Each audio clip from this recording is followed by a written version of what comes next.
Hello, everyone. I was just kind of started a minute or two early to give people a chance to get online, as quite a number have registered for today's session.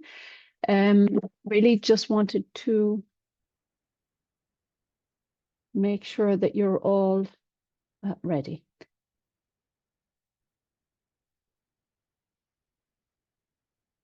Okay, so today's topic, I'll get straight into it because it's a short one. Today's topic is risk appetite. So we're looking at defining an organization's risk appetite as it's fundamental to every risk management framework. It is a challenging concept. A lot of people struggle with it. And it is one that comes up, as I say, most often in my day-to-day work with credit unions in general and with other types of organizations, when it comes up occasionally through that channel. So what we're hoping to do is that by developing an understanding of the relationship between those three terms, that defining the risk appetite itself will become easier.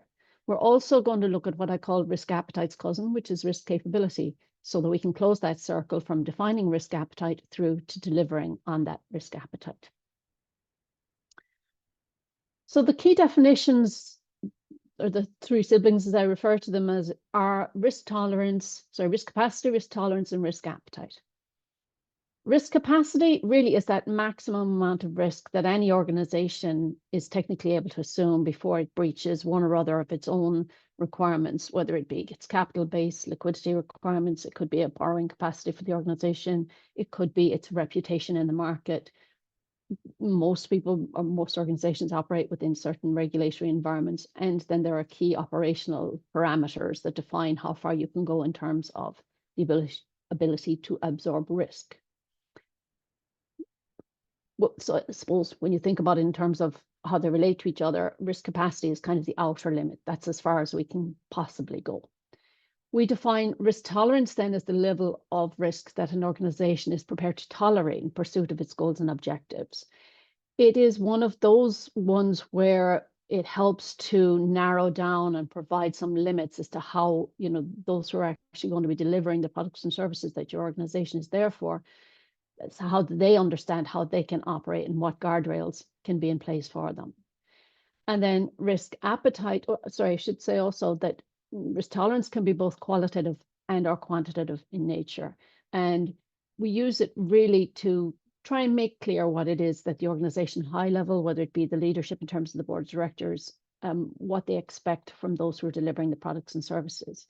So, for example, you can look at it in terms of different organizations across industries. So, for example, some insurance companies will underwrite certain types of risks and others will not. There will be various levels of authority for underwriting, depending on the qualifications and experience, etc., of the people involved in delivering it. And then when you think of the risk appetite, then the risk appetite is more about the amount and type of risk that the organization is willing to take in order to pursue, retain, or achieve, should I say, its own goals and objectives. And this is really important because we tend often to think of risk as something that needs to be reduced on an ongoing basis. It's all about managing it. It's all about minimizing it. But you have to think about it also in terms of it being more about taking an appropriate amount of risk in order to achieve an organization's goals within reasonable limits. So, for example, if you were a lender, you would be making every effort to reduce the risk that the loan would not be repaid. But the ultimate risk mitigation would be to just not loan the money out in the first place, which of course isn't reasonable for a lender. So you have to take an appropriate level of risk depending on the organization's goals and objectives, what it is they're trying to deliver, and what it is they're trying to achieve. How the three interconnect, I guess, is this is a nice graph to illustrate the relationship between those three. If you think of risk appetite as the smaller circle, that is where the organization's risk appetite, whether its operations will be on a day-to-day basis. If you like, it's the comfort zone. But the risk tolerance zone, that green space there, is the area where the organization is prepared to go if it's deemed necessary to achieve its goals. So you can, depending on certain circumstances that the organization will have already defined, allow a certain amount of variation, and you can go out into that tolerance zone, if you like, in order to progress towards the organization's goals and objectives. But this is not where you would normally be. You're normally going to be within the risk appetite area. Occasionally, when exceptional circumstances arise, there is the capacity, if you like, to move out into that further, that third zone, that red zone, that risk capacity. And that's where you can afford to go just about in order to absorb a loss or a risk that has materialized unexpectedly. So this is not where you expect to be on your day-to-day basis, is not where you expect your organization's efforts to be, to be actioned, if you like. So what we have to do is think about, I suppose, from the outset, what is your individual organization's capacity for risk? And that will really help to define the other limits. And there are some quantifiable indicators that you can use to illustrate this at any particular point in time, such as how much profit or surplus is available in your organization at the moment to absorb those costs from risks that might materialize unexpectedly. Are there known future costs that you're going to have to consider and build in, that you're going to have to budget for or plan for, such as building renovations, might be new or upgraded IT systems, might be additional staffing requirements in order to deliver your services? How much of a capital buffer does the organization have? Again, there will be standard measures that you will have in your organization that are kind of existing guardrails and parameters for your operations. Another one might be, liquidity. Does your organization need a certain level of liquidity? There might be a regulatory liquidity level. Then you might want to build in a buffer above that so that you're not ever getting close to breaching that liquidity level. You could ask yourself, is the organization sufficiently resourced across all its functions, including qualifications, experience, and the time that might be allocated to the different roles? So these are just examples. That there will be other criteria that could be applicable to different and specific businesses in different industries. So it just gives you an idea of how you might determine that capacity, how you might look at this from a high level perspective. So once you know the relationship between the three, the most important thing from an organization level is to put it into practice. And how do we put it in practice? It's basically really delivered through your risk appetite statement. And the risk appetite statement is a description of the amount and type of risk that a specific organization, i.e. the one to whom it refers, is willing to pursue in order to retain or to take or to achieve its objectives. So basically, it's all about achieving the appropriate balance between availing of business development opportunities, for example, to ensure the long-term sustainability of your business, while at the same time maintaining the organization's reputation in the market and hopefully meeting or exceeding, in an ideal world, your customers' needs and expectations. It is intended to be a practical business management exercise to enhance your own organization's prospects of long-term success. This isn't just an exercise to be completed. It is something that is meant to help you be in a best position for the future. To be effective, you do have to make sure that it's closely aligned with your own organization's business model, with the associated goals for your business, and the objectives of your current strategic plan. So it is important that it's all in that context, that you devise your risk appetite statement, having borne each of these in mind throughout the process. So there's a kind of a four-step process, if you like, in writing up and creating your risk appetite statement. The first step is simply the definition of each category that applies in your organization. And it's literally, for clarity of communication purposes, whether you have got governance, operations, you might have strategic elements. There's a whole range of them that will apply to your organization and industry. Steps 2 and 3 is really, in the development of the statement, is really all about reviewing each risk category that you've defined in step 1 and describing the rationale for which level of risk appetite is appropriate for your particular organization. The risk appetites usually there are usually 4 options, which would be 0 risk appetite, low, moderate, or high. Each risk appetite statement needs to specify for each category of risk that your organization has what your individual appetite is.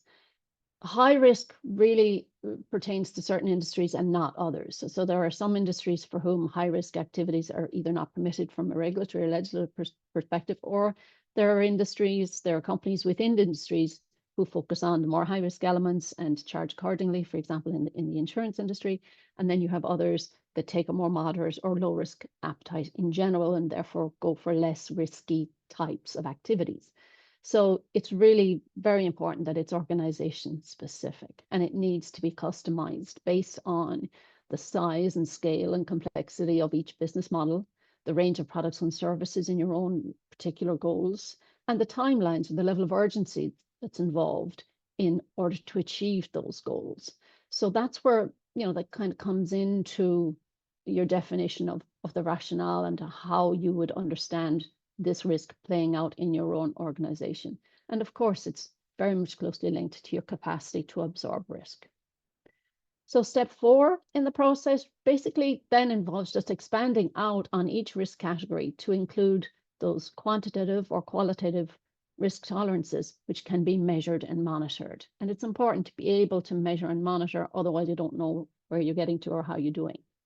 So this is where the limits are set, and they have to be set so that they can be clearly understood by all stakeholders to the business, but particularly for those delivering the products and services. So why then is risk appetite organization specific? It's because it's dependent on your own capacity to absorb risk, on your organization's vision for itself, where it sees itself in the future, and what it is prepared to risk to get there. It's linked obviously to your current financial health and long-term viability, to the current and future business model aspirations, and to the leadership approach to risk.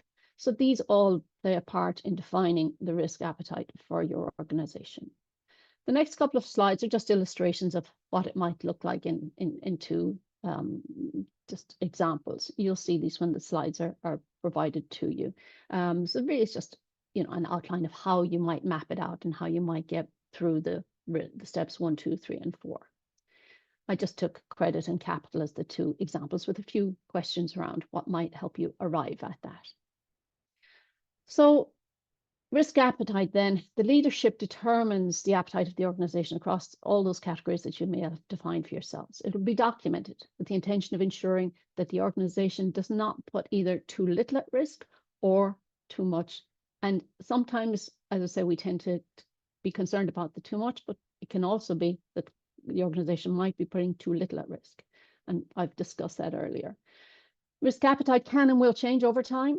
Your business environment can change, the conditions that you operate in can change, and that will prompt a review of your risk appetite. Sometimes you may have to take a little bit more risk. Sometimes it might be about becoming more conservative in uncertain circumstances and taking a bit of less risk for a period.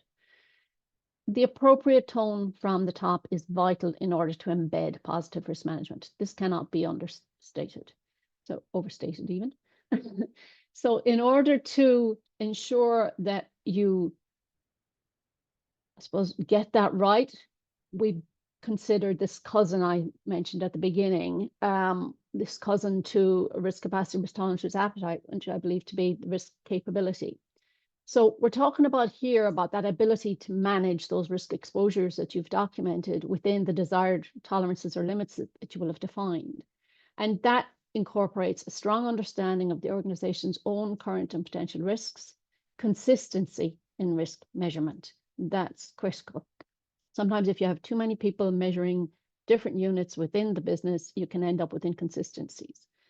Application of skills, knowledge, and experience in assessing the risk is really important. And people do, it is one of those areas that the more you do it, the better you get. And the more experience that you have, the more understanding that you have, and the better the quality of the risk assessment. Practical understanding of how to develop a strong system of controls, an appreciation of the value of strong oversight, and positive risk management culture. So this kind of sums up, I suppose, the function itself and the value that it brings to the whole process. How do we embed it then? There are 3 critical words: communication, communication, communication. That is the big question. How do we embed strong risk management? And it's all about communication. We have to ensure that all the decision makers are fully aware, and that they may require separate sessions with each business unit to explain what the risk appetite means for them. It should be clearly reflected in the policies, procedures, processes, and plans. And this is because these all are the fundamentals of decision making throughout the organization. So these all need to be aligned with your appetite statement.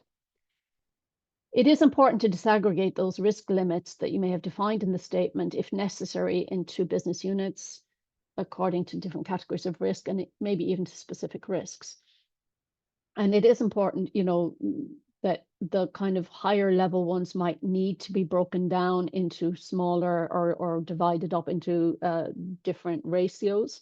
So for example, in an insurance company, where you might have a certain level of tolerance for personal insurance, but you could break it down to more specific limits across health insurance, life insurance, personal accident, car, travel, etc. So you may disaggregate the limits across those different business units. It is important also that your criteria, risk criteria that everybody measures against, reflects the appetite statement that you have defined. And if your risk criteria, your scales of likelihood and consequence aren't aligned, you may end up with a disconnect between your various elements of your risk management program and your risk appetite statement.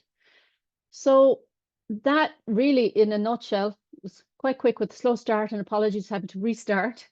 That was the whistle-stop tour of risk appetite. I'm not sure, I know we've gone over the 15 minutes because I had to restart a little. I'm just scanning through the questions now to see if there's anything. I know we had a lot of issues with sound, so apologies again. Last question was, will we be supplying the slides? Yes, absolutely. We will be supplying the slides for this.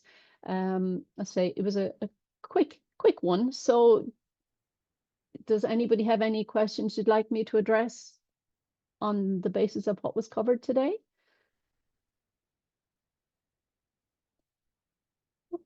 All quiet.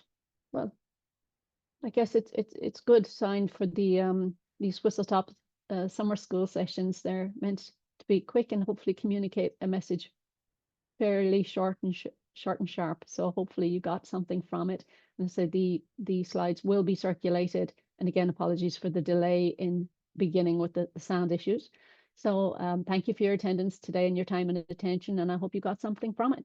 And at calQurisk, we're always here to help. If there's any further questions that occur to you after the event, please do reach out and I will respond. Okay.